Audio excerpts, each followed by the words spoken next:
Hey guys, how y'all doing? I'm here to give you guys a recap on the new episode of Fate Apocrypha, which is on episode 4. Now, I'm pretty sure a lot of you guys might be asking, why is this recap very late? Now, let's just say I think there was some error with certain translations with the translators, which I should not be complaining about or even maybe talk about it much, because they're actually just translating this series for the fun of it or for everybody, which I give great appreciation and I'm very grateful for them in doing this, aside from that. So, yeah, that's the reason why the episode recap is late, because the episode just got subbed out late, a little later in the day. So if anything else, let's go. We have two that we get to see Akano Archer and Akano Rider, which Rider of Red or Akano Rider is actually Achilles. And for the Archer, it looked like some animal-like substance. And we see to it that that Berserker of Red or Akano Berserker is pretty much going haywire and crazy right now, while Kurono Rider managed to hold him off for a bit, and Berserker ends up being sealed up into a freaking golem-like ball whatsoever. They all managed to defeat him. And we see to it that Black of Saber and Black of Berserker ends up clashing against Achilles, which is Akano Rider. His name was mentioned in this episode, so I'm saying it now. But aside from that, it looks like Saber of Black's master was trying to force him to use his noble phantasm, but was stopped at the last moment. So I'm thinking about mine, what the hell, are you really crazy? After much of a small skirmish or somewhat of a sparring fight or something, whatever you want to call it, the red team decides to retreat. Akano Archer after being attacked by Berserker for a bit, and of course Akano Rider, who ends up riding his chariot, which is really slick. Achilles flies up into the distance after being shot by Chiron a couple times. And we see to it that the homunculus is being aided by Rider of Black to escape. While we see to it the ruler, which is of course Jeanne d'Arc if anything, Jeanne d'Arc or Jeanne d'Arc if anything, realizes something is just wrong. While Rider of Black and Saber of Black clash against each other, we have to the homunculus was trying to live right now after being convinced a couple words by Rider alone. We have to that he tries to fight against Saber of Black's master. This is the homunculus I'm talking about, by the way.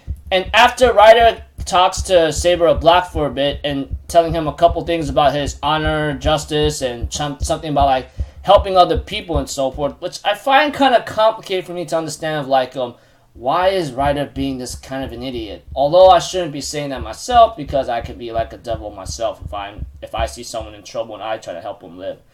I think I might have done the same action either way, but aside from me speaking like an idiot, we have to it that Siegfried, on the other hand, after hearing Rider's words and so forth, and his master not helping him out, he decides to knock him out, and Ruther, which is of course Jeanne d'Arc if anything, ends up asking what the heck is going on.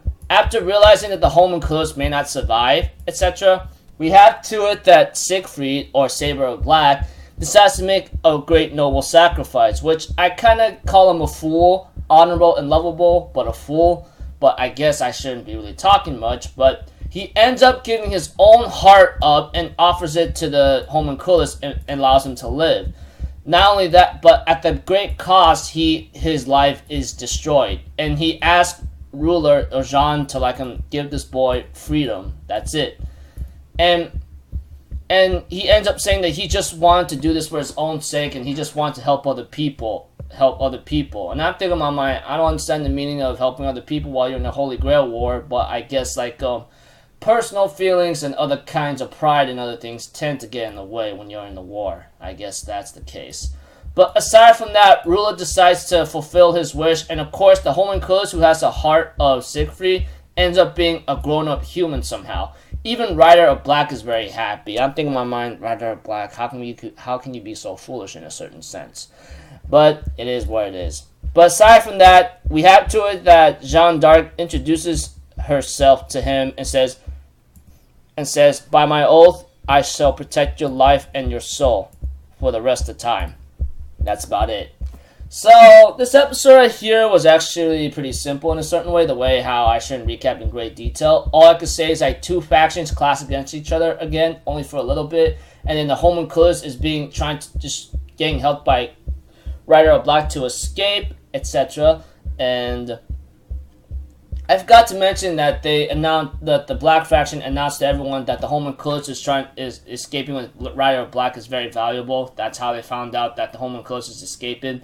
And after Siegfried talking to Ryder and realizing what's going on, he decides to give up his own life to save the homunculus after his master damaged him. Forgot to mention that detail. But after sacrificing his own life and heart, he asked Rula to keep an eye on the boy for freedom, which she decides to do so in honor of his sacrifice. And the homunculus ends up growing up in a certain way. Although I question myself, does he have a role to play? Although, we'll have to find out soon. But, that's all I can really tell. Fun fact, by the way, I didn't know that Ryder alone was actually a male, which is really, really ridiculous. I'm thinking in my mind, are you for real? I just only found that out until a friend told me about it. I'm like, idiots. I am. Idiot. I am. Aside from that, pretty cool episode. I'll be sure to see you guys in my next video. So I'm out for Zero, people. Have a good day, and I'll see you guys next time, right? Peace out. Bye-bye. Toodaloo.